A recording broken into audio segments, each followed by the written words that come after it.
special lecture. So every semester at the Newton Institute, one of the participants is designated as the Rothschild Distinguished Fellow, and this semester, during for the semester on systemic risk, the Rothschild Distinguished Fellow of our semester is Professor Hans Foellmer, who's here. And it is the tradition that the Rothschild Distinguished Fellow delivers a lecture for a broader audience, rather than just a specialized seminar for participants. And this is what's going to happen now.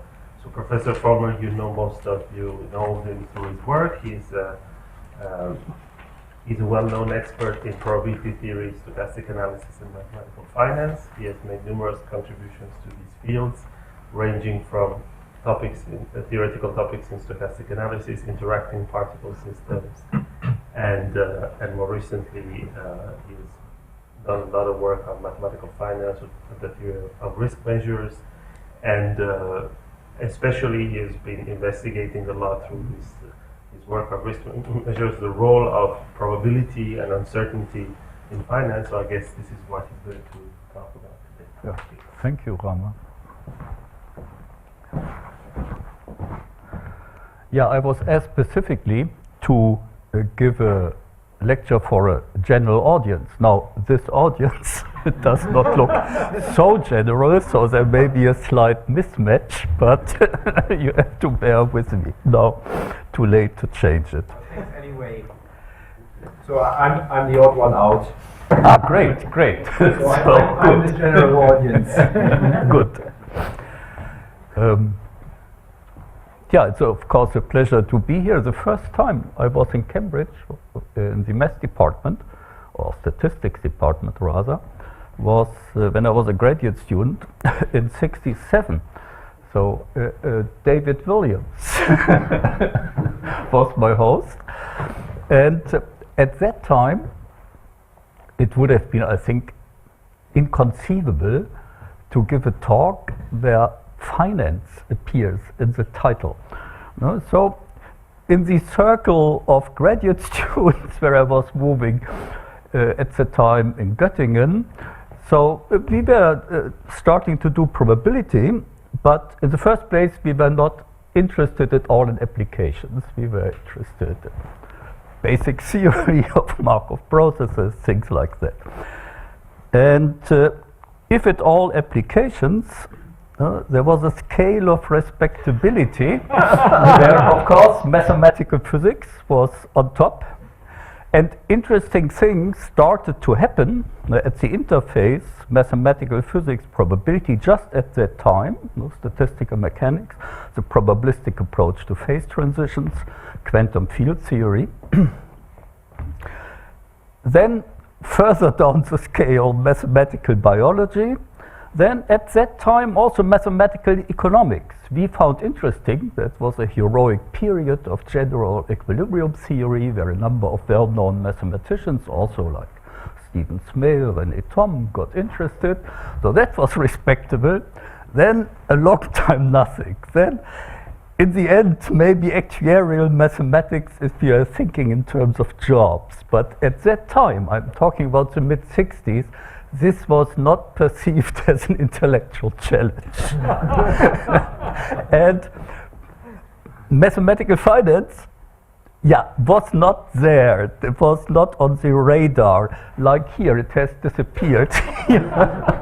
So if one would have said finance, the reaction would have been, okay, finance, compound interest, so what, so what. Although, exactly at that time, things actually started to take off, but we in Göttingen as graduate students had no idea. No? I will come back to that. There's a situation mid-60s at MIT, for example. Let's see, how do I do this? Ah, there. Yeah, why? Something is not going. Yeah. Then some years later, I actually wrote the first paper where the word bond appeared. That was in '73. But I had a very reluctant kind of attitude to that. So in the introduction, I'm still surprised that I got away with it. I said more or less, okay, we are doing some mathematics on constrained Brownian motion. We could add some capitalistic color to the picture by phrasing it in terms of bonds.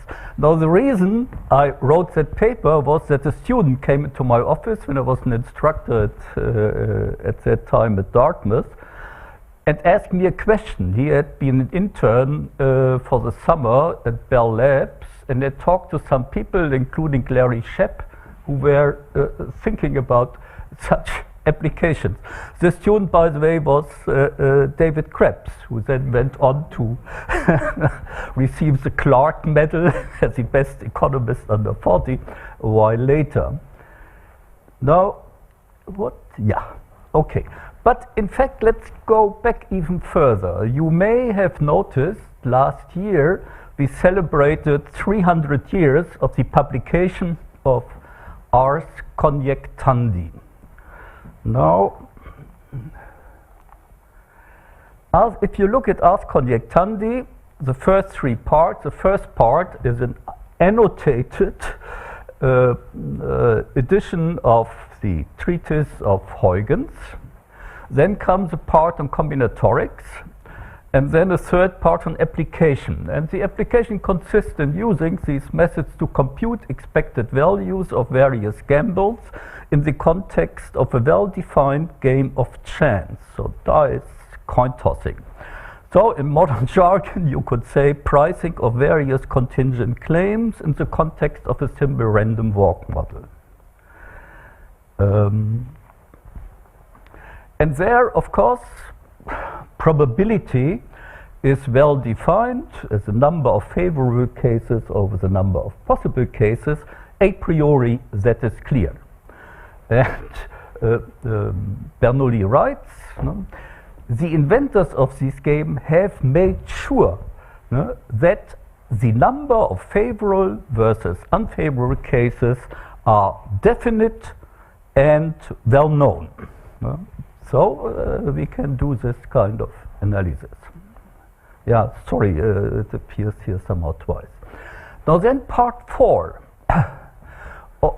about the use and the applications of the preceding doctrine in civilian, moral and economic matters. So suddenly much wider scope. But then Bernoulli says, okay, now the question is, what is P? What is the probability? The a priori argument does not apply. In such situations where in particular human intervention takes place, it's in no way the case as before that we have an a priori knowledge of probability. So what can we do? A posteriori. No? So then we must look at similar situations, and that is his motivation then to prove the weak law of large numbers. No? So the modus empiricus, the idea is that's how we get our hands on probabilities, and then we can compute. Now there is a correspondence with Leibniz, where Leibniz in a letter in 1703 compliments him on the mathematics he is doing, his proof of the weak law of large numbers, but then raises doubts about this empirical argument. Namely, he explicitly mentions the implicit stationarity assumptions. You observe several times a situation, and then you take the empirical distribution, and now you turn around and use it as a proxy for the future to come. So that's okay if somehow the situation is stationary enough. But Leibniz explicitly questions that, which is a very modern attitude, and in particular, I also share in many situations this kind of doubt. So this agenda of part 4, the use and application of probability in economics, has of course, as you all know, seen a strong revival last century, and in particular in finance. And I find it absolutely amazing to which extent the language and the notation of mathematics, so specifically probabilistic concepts and methods, have entered and shaped the discussion in finance departments at the academic level, but also in the financial industry. And this revival was pioneered at MIT in the mid-60s, when we did not see it at all in Göttingen on our screen. There's this paper, for example, by Samuelson, Proof that properly anticipated prices fluctuate randomly. So the argument is, if you do correctly and consistently conditional expectations, predictions, then the result must be a martingale, and in that sense fluctuate randomly. So the martingale property appears in the financial context. The efficient market hypothesis, more or less the martingale property of stock market prices, and a rediscovery of the théorie de la spéculation, so the thesis of Louis Bachelier, where Brownian motion appears as a model for price fluctuation. Now, why Brownian motion? Maybe up to some transformation, for example, geometric Brownian motion, or Levy process maybe. So why this coin-tossing view of finance, title of a chapter in the book by John Cassidy, the economics editor of the New Yorker, Why Markets Fall? And you can already imagine, seeing the title of this chapter, it's not meant in a complimentary fashion. Yes. Yeah, okay. Yeah, there is one simple heuristic which says, okay, yeah, many decisions are made all the time, more or less randomly, independently, a lot of noise is going on, many coins are thrown. So Brownian motion could be expected to arise via central limit theorem, or generally some invariance principle. That's one rough heuristical justification. Now, Henri Poincaré, who wrote the report on the thesis of Bachelier, not in his report, but somewhere else in Sciences et Méthodes, has the following comment. When people get close, they do not decide randomly, and they do not decide independently one of the others. They react to each other. Multiple causes enter the picture, and they trouble people, pull them to the right and to the left. There's only one thing which remains the same, and that's the behavior of the mouton de Panurge, the sheep of Panurge, story in Rabelais, the herding effect. Et c'est cela se conserve. So Poincaré comments on the assumptions you would need to apply the central limit theorem, and one by one he questions them. Yeah, you could, since we are here in the Isaac Newton Institute, of course, recall this famous quote by Isaac Newton, that he can calculate the motions of the heavenly bodies, but not the madness of people, having first won and then lost 20,000 pounds in the South Sea bubble as an investor. Now, if I can believe the Sunday Times a year ago, where this was mentioned, it was also translated into current value, and then the 20,000 pounds in 1720 would amount to 3.7 million pounds now. So that's quite amazing. Did he have this kind of money, or did he use money of the college? But it was a woman who wrote this article from, what was it, JP Morgan, so I suppose she did her homework correctly. I did not check that. Okay, another argument, the experts all know, was proposed by Louis Bachelier. Nothing in terms of central limit theorem, but a very simple axiom. The expectation, the mathematical expectation of the speculator should be zero. And that's, in more technical terms, he imposes the martingale property, so a strong form of the efficient markets hypothesis.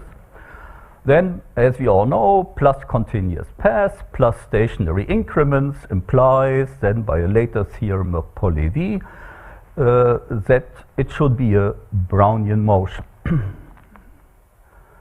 Now people would not rush to impose the efficient market hypothesis in this form that objectively you see a martingale fluctuation, but there's a broad consensus that the price fluctuation of a liquid financial asset should be viewed as a stochastic process on some probability space.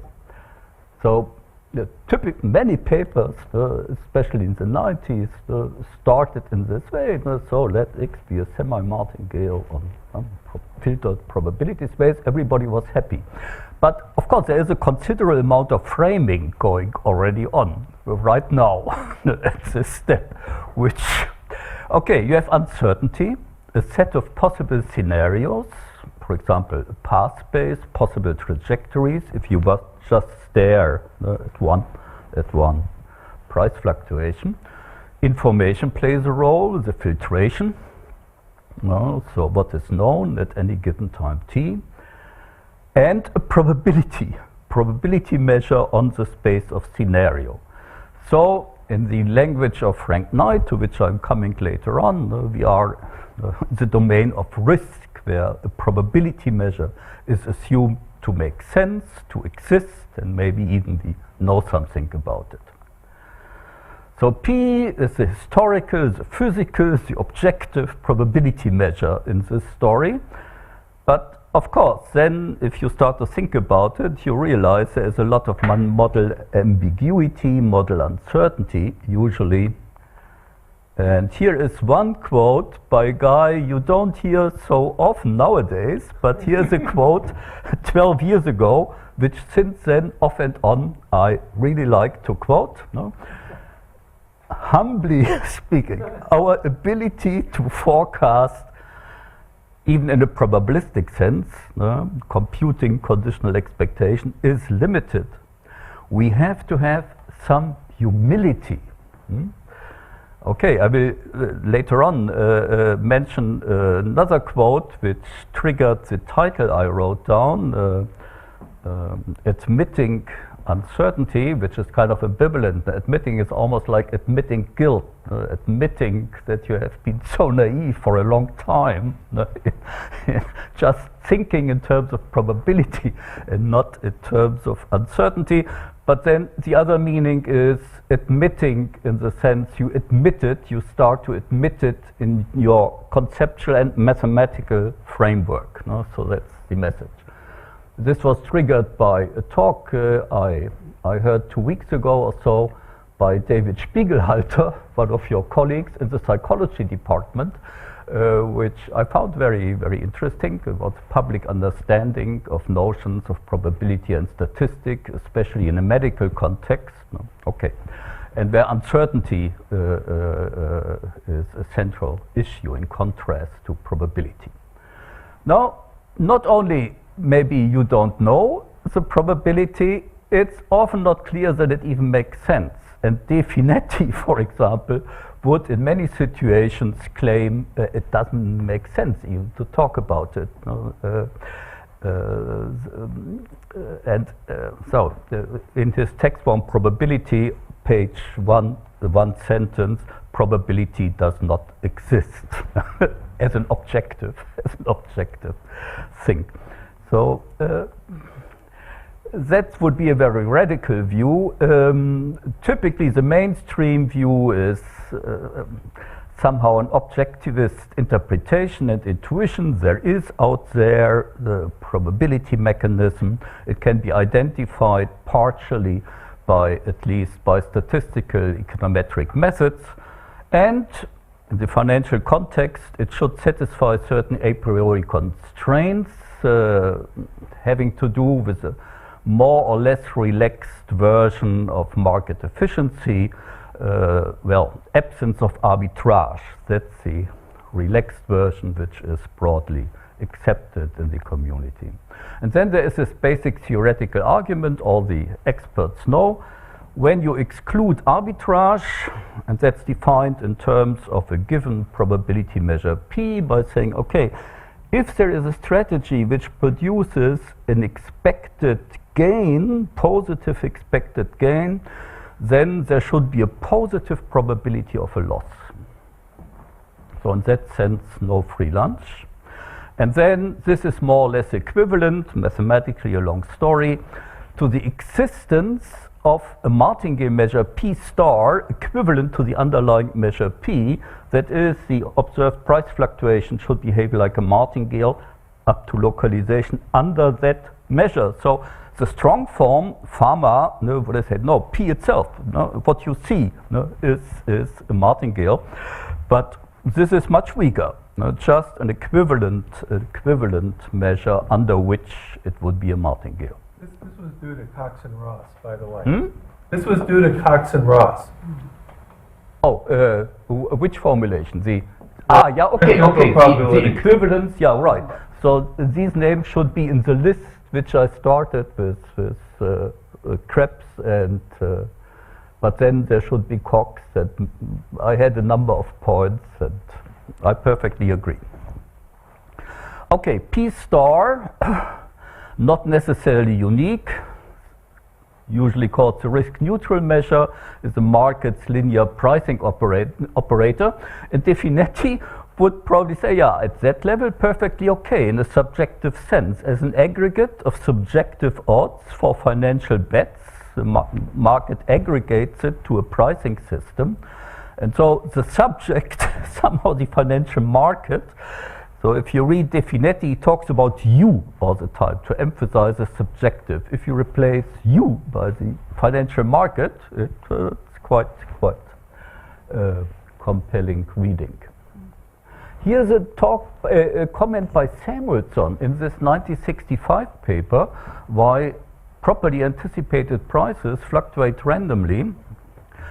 I have not here discussed where the basic probability distributions are supposed to come from.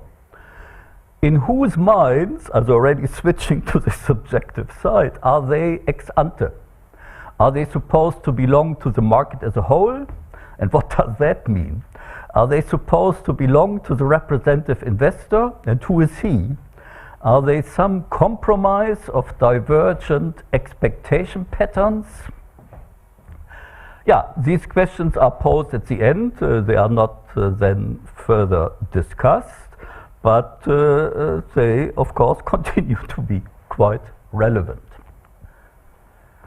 Anyway, so in the usual busyness of mathematical finance, there is not much time spent on such foundational issues. So one is happy to see this very elegant picture emerging, that no free lunch. Equivalent to the fact that there are equivalent martingale measures, so the set of equivalent martingale measures is non-void, and then we know that the price process must be a semi-martingale, so it serves as a stochastic integrator, so you can do now Ito calculus on the path, and it's actually a Brownian motion. Now Brownian motion comes in if you're ready to do a possibly not very transparent random time change. That's a whole history in itself. So Brownian motion does now come in a very different route than the central limit theorem. So now we have entered the field of stochastic analysis, kind of a parallel world of great mathematical beauty and elegance, in contrast to the messy reality of financial markets, and highly efficient for special purposes, like analyzing the interplay between underlyings and derivatives, but prediction is not really one of them. And in this context, we have the paradigm of perfect replication or of super replication, and then techniques of stochastic analysis and techniques which have been developed in reaction to this application. So, for example, optional decomposition, a la Kamm-Koff, which are of interest of a purely probabilistic point of view, independent of the application. So it has been going in both directions.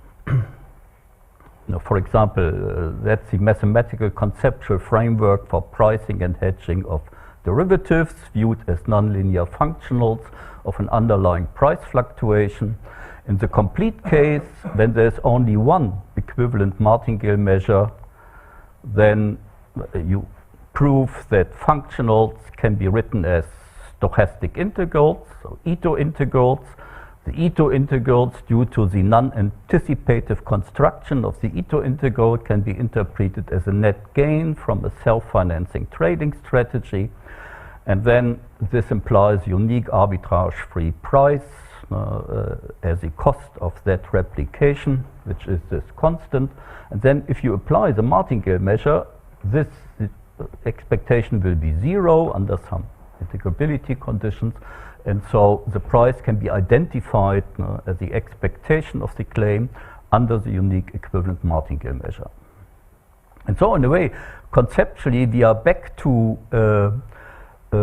part 3 of Ars Conjectandi, the computation of expected values of various gambles in the context of a fair game, here described by the martingale measure P star, except that the elementary combinatorial methods are enhanced by high-tech methods of stochastic analysis. But conceptually, that's what we do. So prediction in this kind of argument, in terms of the underlying P, for example, where you would worry about drift, for example, does not intervene, does not matter. You switch to the equivalent martingale measure, so you forget, you don't consider the specific structure of P as a probabilistic model of the situation.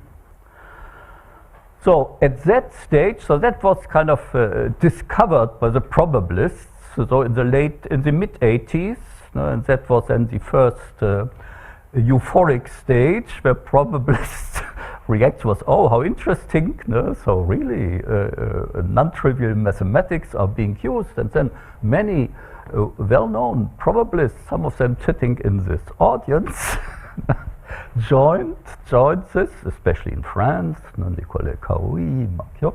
And so this definitely raised the respectability of the field in sociological terms in the scientific community, and certainly also the attraction in the eyes of graduate students.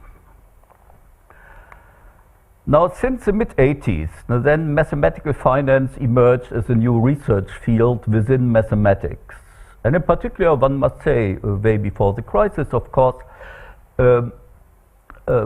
people immediately realized that this story I just showed you is too nice to be true.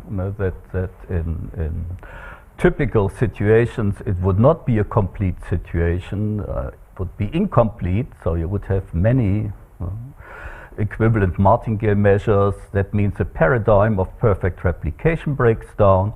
Then you could think of doing some partial or efficient hedging, or and then, of course, the situation gets a little bit more messy in the sense that some economics, at least, comes in. So far, no economics, just absence of arbitrage.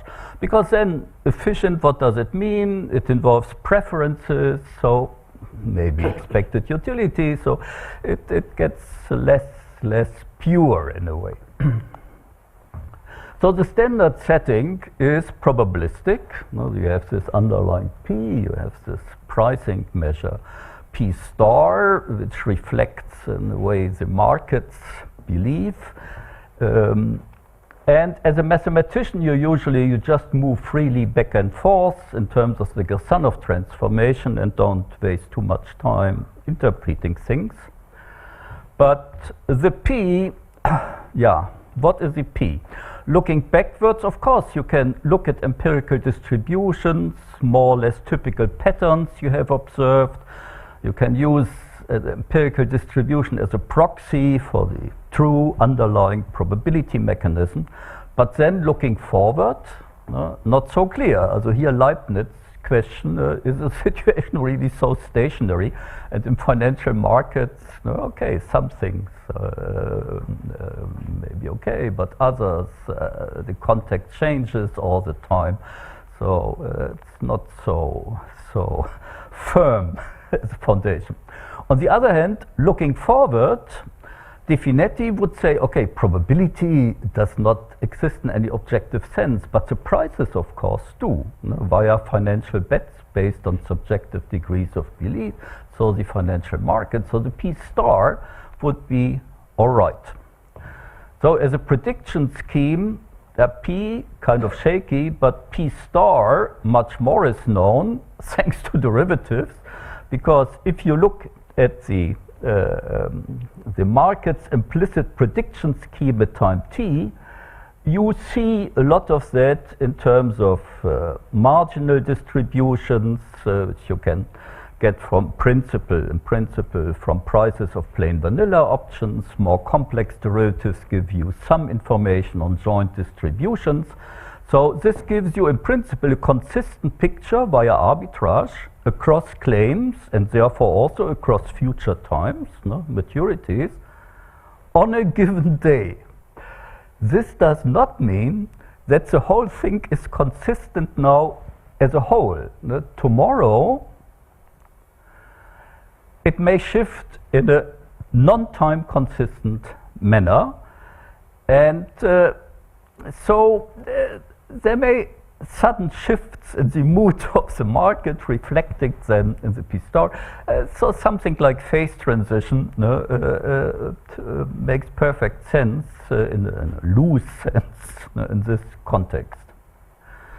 Now, to study the dynamics of in the space of martingale measures, that's so far not really explored. Typically, one martingale measure is fixed for an intertemporal discussion, and it would involve market microstructure. You would have to think in terms of many heterogeneous agents with interacting preferences, expectations, herding behavior. And so there is a number of toy models, but serious prediction, of course, not in sight. Now, one thing is that to think about the dynamics in the space of martingale measure provides some interesting look at bubbles. Now, bubbles, the idea is irrational exuberance versus sound fundamental. Here another quote of Greenspan. Yeah, okay, but how do we know? How do we know that it's irrational exuberance? Not so clear. But so here, there is now within this martingale formalism, one can talk about it in the following way, and that's what, for example, in a number of papers Jarrow and Protter do. Think of a cumulative dividend process and a price process. And then you take the price process together with the cumulative dividends, and that's your process X in terms of which you define the class of martingale measures. So that will be this process, cum dividends, will be a local martingale under each P star.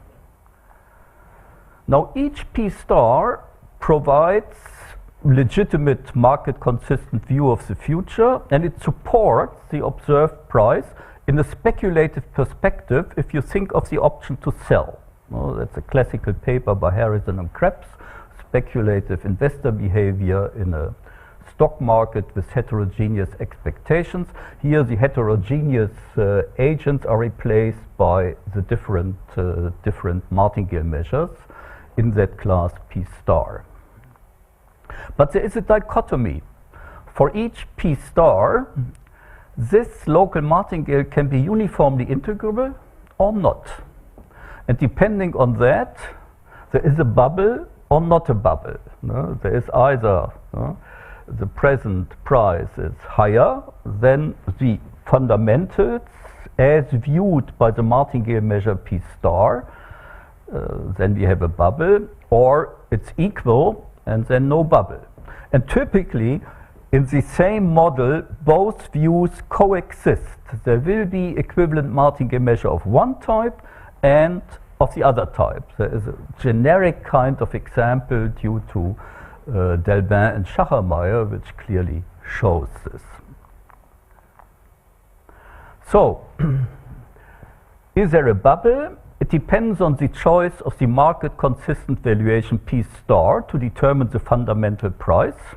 It, by the way, also depends on the filtration, because the question, is it uniformly integrable or not, may depend on the filtration you're working with.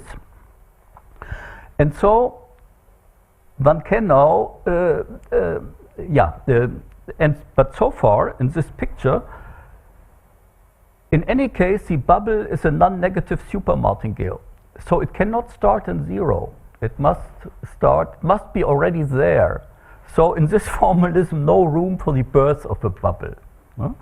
But here, as in the title of this paper, if you admit now a dynamics in the space of martingale measures, where at each time t the fundamental value is perceived by some equivalent martingale measure, and you have a flow in the space of martingale measures, then time consistency would require that you always use the same martingale measure, but which may be desirable from a normative point of view, but in real terms, I would rather follow Poincaré's comment and expect shifts, dynamics in the space of martingale measures.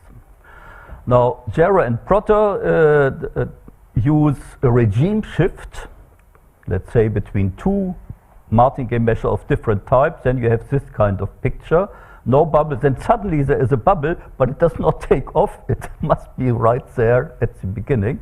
While we use a flow, also V means in this paper, this Biagini and Nedelko I mentioned, which in principle gives you such pictures.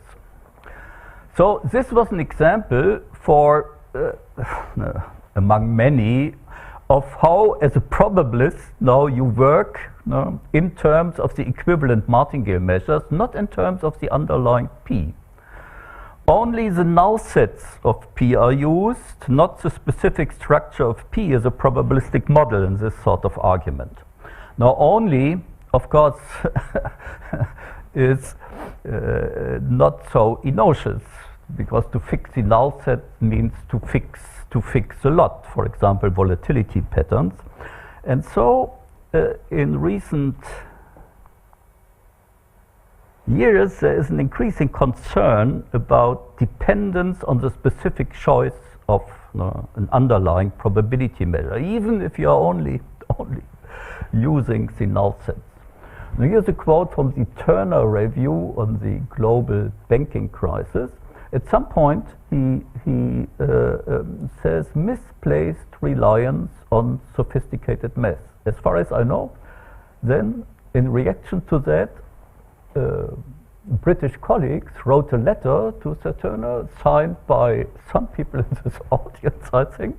And I think they actually had a meeting with him, and Turner then probably politely said, oh no, of course he respects highly and so on, but, and then he, at least in this, I don't know whether he raised it in the discussion, in the Turner report, he talks about mathematically modelable risk versus Knightian uncertainty. Now this refers to Frank Knight, his thesis Risk, Uncertainty and Profit, where he distinguished between situations of risk. Here, you probably have seen this. Rumsfeld has found a poetic formulation. The known unknowns, where you know the probability measure P, or Knightian uncertainty, the unknown unknowns, which at least means model ambiguity. So you don't have one probability measure. So a mild form of Knightian uncertainty would be you accept a whole class of plausible probabilistic models.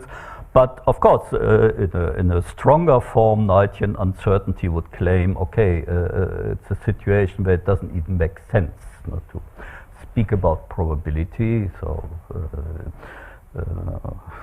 in unison with Definetti. But then, now I come to this talk by Spiegelhalter. Spiegelhalter on one slide in this talk, 3 weeks ago or so, in the Zengville Club in the psychology department, had one slide which says, have humility to admit uncertainty. No, that's why I used my title, Admitting Uncertainty. And then there was a very good question from the audience, a distinguished looking, I think, professor of psychology asked the following question: can we be humble and still be interesting? I mean, does it mean we simply throw the towel? Especially as probabilists, of course, this is a very touchy thing, because if we pull the rug of probability measures out from under us, what we do. No? So, yeah, as my claim is not all is lost, even if you admit uncertainty. Even more, I would say Knightian uncertainty is a very interesting and rich source of new mathematical problems. Conceptually, there are two kinds of approaches. So one is throw out probability measure altogether, just concentrate on the support, which means on a set of significant trajectories, for example, in the dynamical picture, but no probability weighting. Or you replace one probability measure P by a certain class and you work simultaneously with that class. Not in the statistical sense that you try to now, through observation or whatever, pin down within this class the right model, but just work simultaneously all the time with the whole class. Yeah, here's an example for the first variant. You throw out now the probability measure and retell the story which I mentioned in its nicest form of a perfect hedge in a strictly pathwise sense. So just one trajectory. Let's assume continuous. Not necessarily, we could admit jumps. But let's assume that it has a quadratic variation, in the sense that along a fixed sequence of partitions, which means you fix the observational scheme, these quadratic increments converge in the sense of V convergence, so you view both sides as distribution functions on measures, and on the right-hand side you have discrete measures on the real line, and they converge weakly to a limiting measure with that distribution function. Then you prove Ito's formula in the sense that the Ito integral exists now for a nice function f in C2 as a limit along of the non-anticipating Riemann sums along this sequence of partitions. And this is implied by the V convergence here at the level of the quadratic variation. And then, one step more, Ito-Tanaka formula. If the path admits a continuous local time, so the probabilistic work consists in, that's typical. For a large class of processes, you must expect that the typical path has these properties. Now you forget the typical, the null sets, just concentrate on one path which admits a continuous local time. Then the Ito integral exists for any function f whose distributional derivative is a measure, a Radon measure on the real line, and you have now Ito's formula in this form. So, for example, recently Mark Davis, together with Obloy and I pronounce the name probably wrong, Pietro Sirpais, gave a talk, a very nice talk at Humboldt-Universität a little while ago on this topic, and there is actually also a paper which Mark mentioned an hour ago, which I got, which I should absolutely also look at, by Foellmer and Perkowski. Actually, I was aware of Perkowski, but not of Foellmer, which also discussed the strictly pairwise construction of arguments, or reconstruction of arguments in stochastic analysis without any use of a probability measure. Now, this can then be applied to strictly pairwise hedging, to variance swaps. That was the motivation in this recent work. Also, Alexander Schied has actually lecture notes on a whole course on continuous time finance, which are absolutely probability free, including stochastic differential equations. And so this program can be pushed actually quite far. There are limits. No? For example, the strictly pathwise construction of the Ito integral is okay up to an extent, but not for any continuous function. You can define the Ito integral pathwise as a limit of Riemann sums. That already was shown by Stricker. Only if the path has bounded variation. But that, of course, we do not want. Actually, I forgot to say, the assumption of a non-trivial quadratic variation is essential to exclude arbitrage opportunities. This you can also argue quite on a given trajectory. If it has a vanishing quadratic variation, then you can construct an arbitrage on that path. Then you can extend it to more exotic options by now really expanding the analysis via a strictly pathwise reconstruction and extension of Maljavin calculus arguments. So Ramakont has been involved together with co-authors in this program, and so this really expands the scope. Now, in the same spirit, you can go back to the fundamentals, namely to the fundamental theorem of asset pricing, as it is often called, that absence of arbitrage, which was formulated in terms of a probability measure, is equivalent to the existence of an equivalent martingale measure. Here, for example, is a paper by Frank Riedel, Finance Without Probabilistic Prior Assumptions, where the probability space is replaced by a Polish space.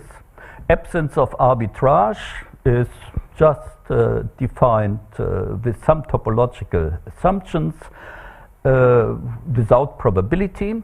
And then this is equivalent to the existence of a martingale measure, but now we cannot say equivalent, no P, but full support, full topological support.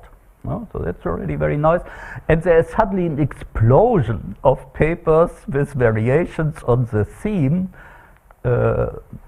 Metesona, Tusi, Bouchard, Marcel Nutz, Michael Kuppe, Samuel Drapeau, Acharyo, Schachermayer, Beigelböck, the variations of the same theme where the fundamental theorem of asset pricing is revisited in a formulation without any probability, which means no a priori P, but of course then comes up a class of martingale measures. And so this is completely consistent now with Di Finetti's view. Prices are okay, the pricing measures are okay, the probability not so clear. Now the second version is no a priori P, but you admit a whole class of probability measures which come in playing the role of stress tests. And this is illustrated by the theory of convex risk measures if you do not immediately narrow it down to the so-called law invariant case, where you would fix a probability measure, say that the risk measure applied to a function depends on the distribution of that function under the given probability measure. No, but this framework is much more general.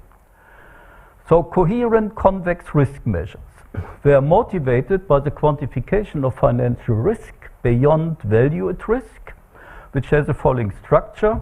You take the smallest amount of capital, which you should add to a position X, describing the monetary outcome of your position, so it's just a real valued function on some set of scenarios. to make it acceptable. And in the case of value at risk, acceptability is defined in terms of a probability measure on scenarios, namely the probability of a loss should be bounded by a given alpha.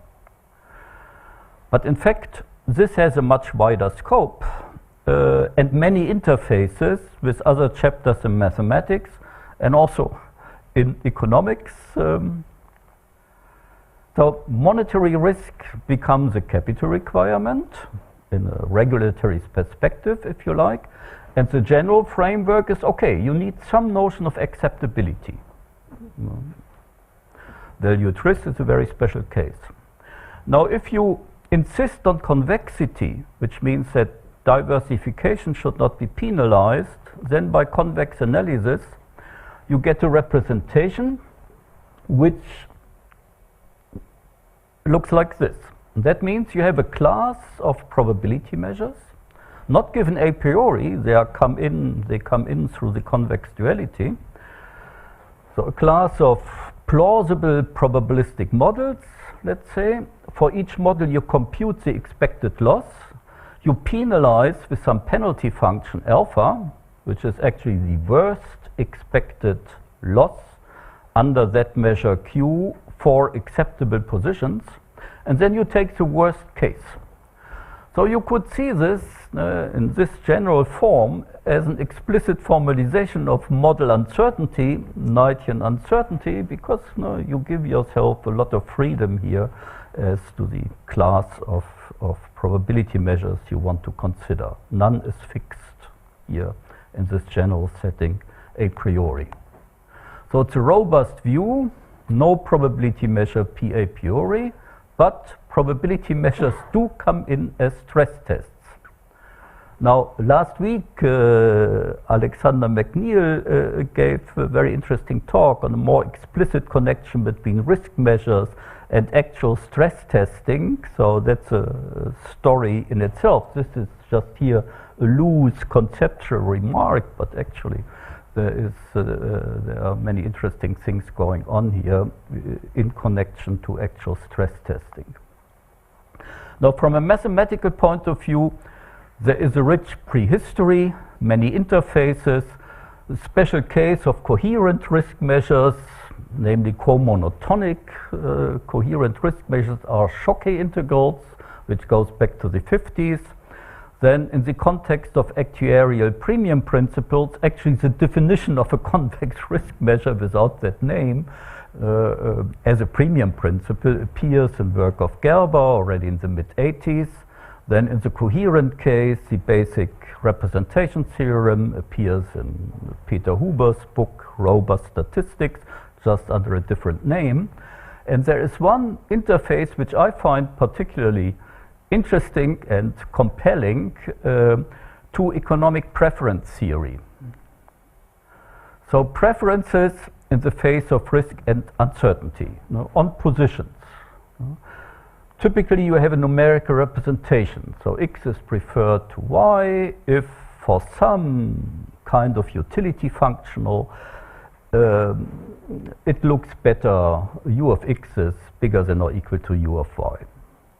Now in the classical preference theory von Neumann, Morgenstern, Savage and so on, they formulate classical axioms of rationality which then imply that this representation takes place in the form of expected utility. So there is an implicit utility function and an implicit probability measure in your preferences if those preferences satisfy the rather rigid classical rationality axioms.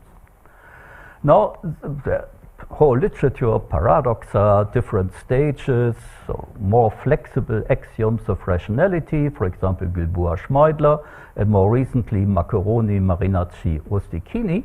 And there the outcome is that under these relaxed axioms of rationality, it appears that the numerical representation takes place in this form. The expectation with respect to one probability measure is replaced up to a minus sign by a convex risk measure. And then the representation of the convex risk measure gives you this form.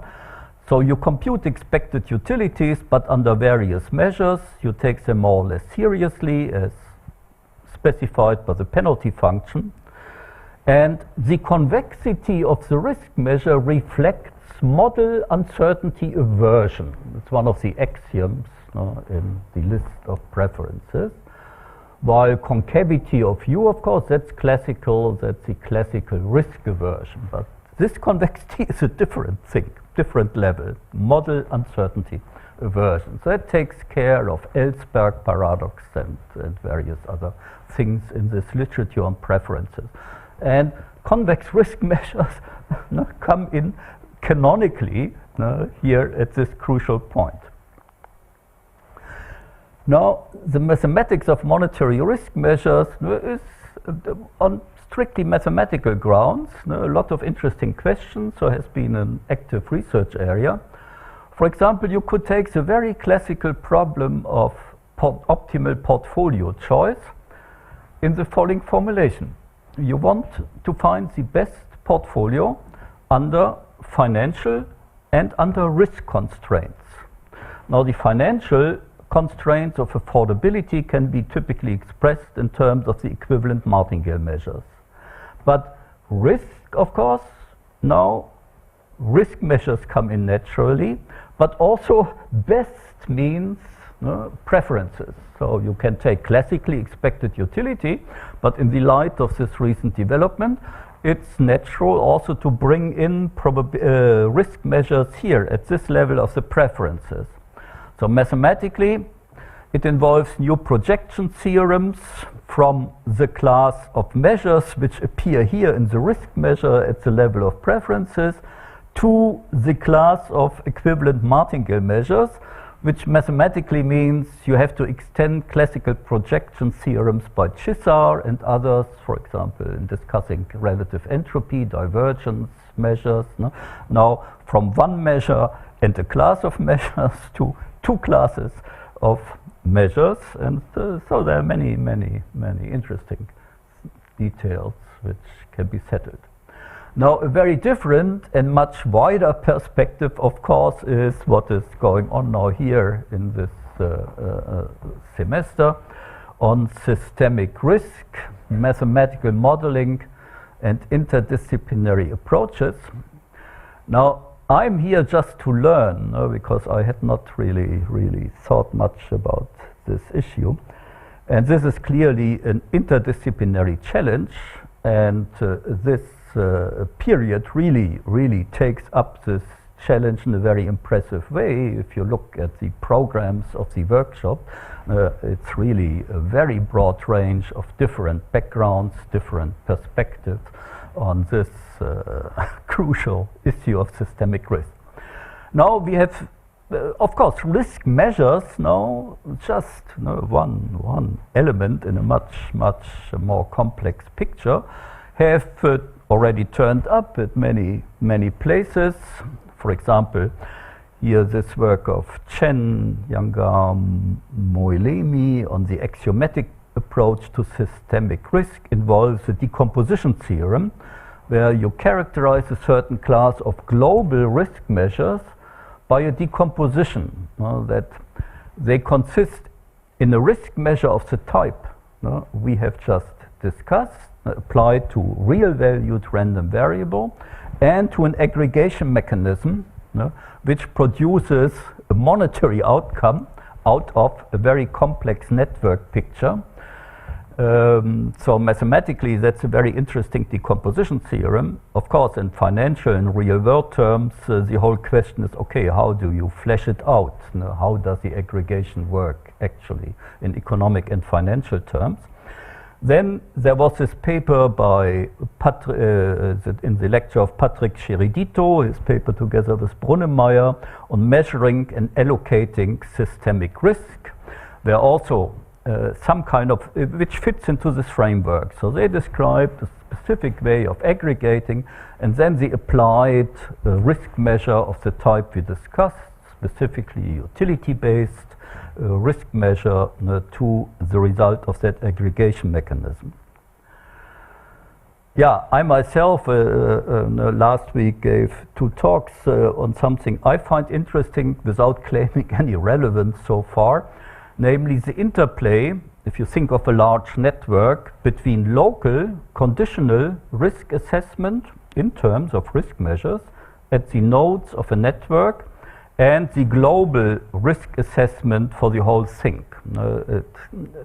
What happens if you insist on consistency, and what can you say? And to me, I found that interesting because at some point I worked on Gibbs measures in statistical mechanics, where you specify probability measures on the large product space, describing the configurations in a large network by fixing local conditional probability measures. And then the question is, okay, what can you conclude on the structure of the global random fields, the global probability measures consistent with these given conditional probabilities, which usually are written down in terms of an interaction potential. And this here is kind of the way I looked at it. It's a nonlinear analogy where probabilities are replaced by risk measures both locally and globally. Okay, just one example of many open questions, even in a strictly mathematical sense. And the main point I want to make is that Knightian uncertainty to me is a rich source of new mathematical and even probabilistic problems, and no reason at all to throw the towel, as Lord Turner in a way has suggested in the way he formulates it. So, thanks for listening.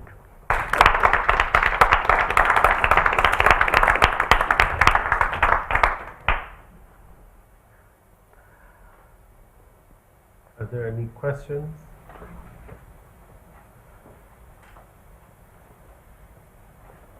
Just a thought. I mean, when I sort of try and address some of these issues in practice, I mean, I always take a Bayesian point of view. Yeah. So, I mean, this allows for multiple possible modelling explanations of the data that we're seeing. Yeah. But it treats them always in a completely consistent fashion. Yeah. I mean, one of the things I find more difficult about, say, extremal choices is that they are extremal. Yeah. So I find Bayesian methods very effective. No, practically. perfectly okay. My own feeling is that that's certainly one important component of whatever can be done reasonably. But it's not yet the full story, because it seems to me one should also, in this risk measure stuff, combine it really with the idea of stress testing, in the sense that one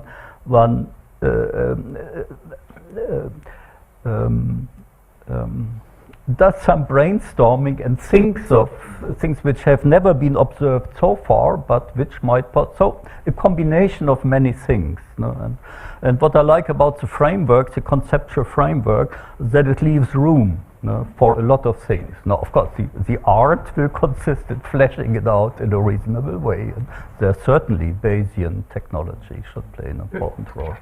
There's more than one model of Knightian uncertainty too. You don't need these extremal things to do that. I like a lot the models of Truman-Bewley. And in those models, basically you say there's a big set of probability measures, and you're not really sure which one is the correct one. And if you have a choice which is undominated for one of those probability measures, then it's undominated. So you end up with an incomplete preference ordering. And so when I look at my if I look at my allocation for my retirement money in stocks and bonds, I certainly don't want a target date plan which has no science behind it. But if I think, what's the fraction that I'm going to put in stocks and what's the fraction I'm going to put in bonds, I don't really know what my preference parameter is. Well, that's a whole other thing. That's right. But let's say that I know my preference parameter, I can come up with some number for that, and I still don't really know what I think the expected return on the market should be. And if I look at the portfolio choice there, and I'm going, yeah, that backs. If I look at if I currently have 60% in equities, if I back out the expected return that comes from that, it's not a crazy number, then that's within the set of probability assessments that I think this is an undominated choice, and I'm happy with it. Yeah. So I think there, you know, I think that there are some interesting things there, and I think that there's certainly things that people do where they don't switch very quickly, and it looks like they're inconsistent. They can be explained by that. Yeah, okay. No.